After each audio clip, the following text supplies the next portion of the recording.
Good evening, my Real News Midday TV family. Welcome back to the channel for another news update for Sunday, September 28, 2025.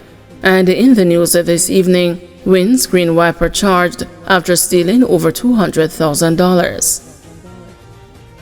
Detectives from the St. Andrew South Police Division have charged a 45-year-old Conroy Grant, also known as Snack, with a simple larceny following a theft incident on Waltham Park Road at Kingston 13. According to reports from the Hunts Bay Police, the incident occurred around 6:45 a.m. on August 25. A woman had reportedly parked her vehicle at a business establishment, leaving a bag containing $230,000 inside. Upon returning, she discovered the money missing. Subsequent review of surveillance footage revealed that Grant, who works as a windscreen wiper and resides on Delacree Lane in Kingston 11, had removed the cash from the bag.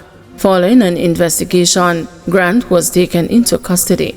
Police say he later confessed to the crime and provided a caution statement in the presence of his attorney. He is scheduled to appear before the Kingston and the St. Andrew Parish Court on October 14. St. Catherine man charged after breaking into church. Detectives in the St. Catherine South Police Division have charged a Portmore man with a sacrilege after he allegedly broke into a church earlier this month. The accused, 39-year-old Robert Barnett, otherwise called Mugo, of North Edgewater Avenue, Portmore, was arrested following the incident at a church on Cecile Avenue, Edgewater, on September 13. Reports are that around 11:30 p.m., Barnett forced open a window and entered the building, where he stole a bag containing $3,000 and a Samsung keyboard valued at $175,000. However, the church's security system was triggered, and a private security team responded to the alert and found him inside the building. He was held and subsequently handed over to the police. Barnett was formally charged on September 27 after being interviewed in the presence of his attorney. His court date is yet to be set. Trafalgar Park resident flooded out twice in a week. Been left devastated after her home was flooded for the second time in just over a week, following heavy rains that lashed the corporate area on Saturday night. Nadine Thompson recalled waking up around midnight to find the water rushing through her house. "When I got up, I stepped in a pool of water off the bed," she told the news. Her tenant, who lives in a two-bedroom section of the house, was also forced to flee with his two children after being flooded out again. Thompson said she called the police for help but received no response. The property was among those inundated on September 19 when torrential rains triggered flooding in parts of St. Andrew. At that time, local representatives, including Member of Parliament Julian Robinson and Councillor Jesse Clark, visited the area and provided assistance with a cleanup. Despite the efforts, Thompson's home was once again overwhelmed by floodwaters. She says she is now uncertain about where she will stay, noting that her closest relative lives in Manchester. "I don't know where I'm going to go. Nobody asked me where I'm going. I can't go back in there," she lamented. Robinson, the MP for St. Andrew South Eastern, who again visited the community, confirmed that a blockage in the gully behind the premises is contributing to the repeated flooding. "We have identified where the blockage in the gully is so that the blockage can be cleared so that the water can flow freely, and to clean up the backyard and ensure that the residents can go back into their house. That is the first order of business for us at this time," Robinson said. "We will not be dictated to," JCF fans of rights groups, state bodies demanding body cameras in planned ops. The Jamaica Constabulary Force says it will not allow external groups to dictate how it deploys body-worn cameras, even as public outrage intensifies over the controversial police killing of 22-year-old Jamar Farquharson in Clarendon earlier this month. Let it be clearly stated, the JCF will not be dictated to by Jamaicans for Justice, the Independent Commission of Investigations, or any other group on matters of operational deployment of body-worn cameras or any other internal operational strategies, the force said in a statement posted to X on Saturday. In its two statements since the September 15 killing of Farquharson, the JCF has not indicated a policy position on whether body-worn cameras will be made mandatory for planned police operations. The force is awaiting the delivery of 1,000 additional units. Indicom has argued that such missions account for the majority of fatal police shootings so far this year, which have spiked over last year.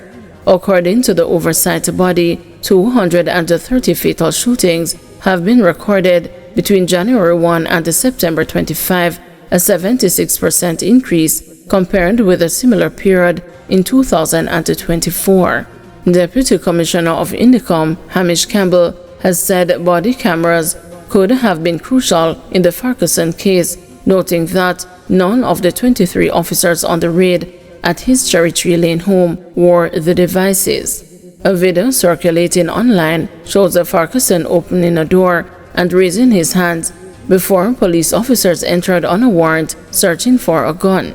Officers later reported he was shot after allegedly pulling a gun inside his bedroom.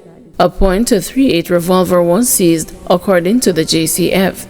The Dr. Kevin Blake-led police force has described the situation as most regrettable, but insisted the facts must be conclusively determined by an independent investigation. Saturday's JCF statement argued that criticism of the body-worn cameras rollout was misleading. Calls from various quarters for the mandatory use of BWCs falsely imply resistance from the JCF. Nothing could be further from the truth. The reality is that we cannot be mandated to use tools that we do not yet have, it said, adding that logistical and financial constraints remain significant barriers. For several months, we have publicly acknowledged that the force is actively engaged in the procurement of an additional 1,000 BWCs, a process that is lengthy and complex. Yet rather than recognizing this as an update in the spirit of transparency, some outlets have chosen to refrain this information as a response to public pressure. This is not only inaccurate, it is disingenuous, the statement said. The JCF conceded that the number of police fatal shootings was unacceptably high, saying if we are serious about reducing police-involved fatalities, there are three clear options before us. It listed the option as reduce operational output to avoid armed confrontations, which it said is not an option for a force tasked with public safety in a high-risk environment. It said the second option is to appeal to criminal elements to seize the use of deadly force against the law enforcement. We call on Indicom, JFJ, and all well-thinking Jamaicans to join us in this appeal. It is dangerous to trivialize our sincerity on this matter. If criminals remain convinced that deadly confrontations will earn them sympathy, while police actions are continually misrepresented, the cycle of violence will persist, the force said. The third option, according to the JCF, is to investigate each fatal encounter thoroughly and hold the members accountable if found to have acted unlawfully. The force said we fully supported that option.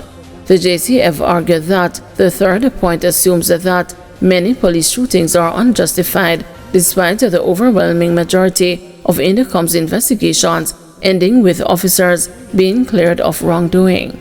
The JCF supports every lawful investigation. We remain committed to accountability, transparency, and justice. This is a mature posture of a force committed to modernization, not a force resisting change. We invite all stakeholders to engage with the facts, appreciate the complexity of operational policing in Jamaica, and to collaborate meaningfully in the national interest, the statement added. Thank you everyone for watching. See you tomorrow morning at 6 a.m. for another news update.